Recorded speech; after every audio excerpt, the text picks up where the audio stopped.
Did you know? If there's one thing the Romans are famous for, it's their army, and in particular how organised the army was. Soldiers were trained to fight in formations and to follow orders.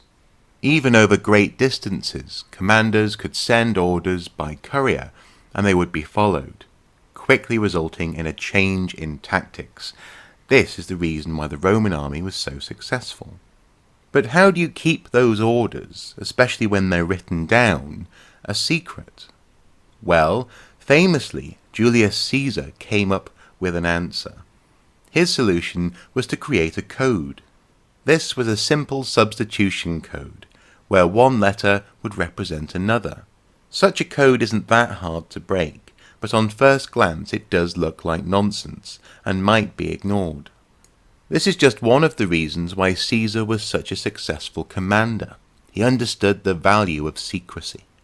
Over the centuries little changed. Flash forward almost 2,000 years, and Europe was in the grip of the Second World War.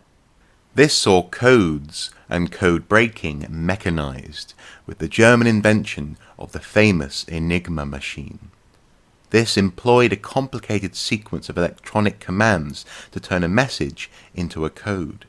This fiendishly clever device was mechanically elegant and undeniably worked. For a long time, people simply could not crack the Enigma code. To crack the code, it took a top-secret effort with room-sized computers and a team working tirelessly at Bletchley Park. So, if you want to keep a secret, it's best to create a code. The more complicated the code, the better. Indeed, better yet, why not make up words, a little bit like babies babbling? Made-up words can't be cracked. This is where we come to the First World War, where potentially a new word was used to describe a top-secret effort. Tank. In late 1914, British officers approached the War Office, asking them to create armoured vehicles. They wanted to adapt tractors which pulled guns to potentially be armoured gun platforms. The War Office wasn't convinced, and ironically, it was the Navy under Winston Churchill who developed the first tanks as land ships. It is believed the word tank was invented as code for these projects, so no one would know what they were working on. Another theory is that they called them water tanks for Russians in case plans got out. They would look as though they were simply vast vessels for transporting water for Russian allies.